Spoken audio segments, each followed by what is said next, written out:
Meghalaya statehood day 21 जनवरी को Meghalaya statehood day मनाया जाता है।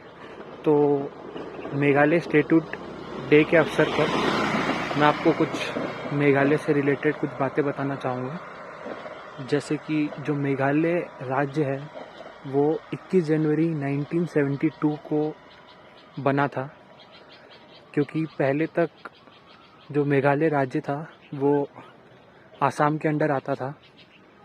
और जो मेघालय राज्य है वो एक स्पेशल स्टेट है इंडिया का, जहाँ पर कि ग्रेटर ऑटोनॉमी दी गई है।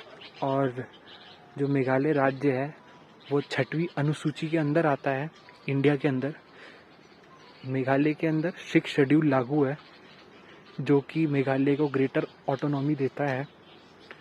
और जो मेघालय राज्य का जो ये शब्द है मेघालय, इसका मतलब है बादलों का घर, एडॉब ऑफ क्लाउड्स। क्योंकि मेघालय से जब भी आप मेघालय घूमने आए तब आपको बादल नीचे तैरते हुए नज़र आएंगे और ऊपर पहाड़ होते हैं, पहाड़ों के ऊपर विलेजेस, गांव होते हैं और नीचे आपको बादल तैरते हुए नज़र आएंगे। ऐसी कई सारी जगह हैं मेघालय में। और मेघालय के अंदर 3 ऑटोनॉमस डिस्ट्रिक्ट काउंसिल है। फर्स्ट है खासी ऑटोनॉमस डिस्ट्रिक्ट काउंसिल, और सेकंड है जयंतिया ऑटोनॉमस डिस्ट्रिक्ट काउंसिल, और थर्ड है गारो ऑटोनॉमस डिस्ट्रिक्ट काउंसिल। यहाँ पर तीन प्रकार की जनजातियाँ रहती है। एक है खासी जनजाति, और एक है जयंतिया जनजाति, और एक है गारो जनजाति।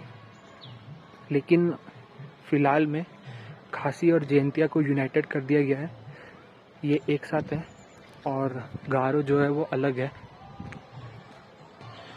गारो जनजाति जो है वो थोड़ी अलग प्रकार की जनजाति है।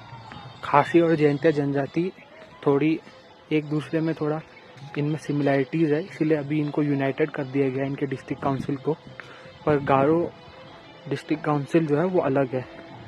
गारो लोगों की जो पॉपुलेशन है वो थोड़ी आपको आसाम में भी मिल जाएगी और वेरियस नॉर्थ ईस्ट के स्टेट्स में मिल जाएगी, और थोड़ी वेस्ट बंगाल साइड में भी है गारो पीपल की पॉपुलेशन।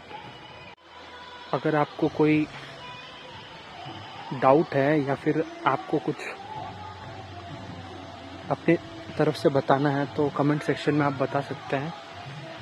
आज की इस वीडियो के लिए इतना ही। धन्यवाद और हैप्पी मेघालय स्टेटहुड डे।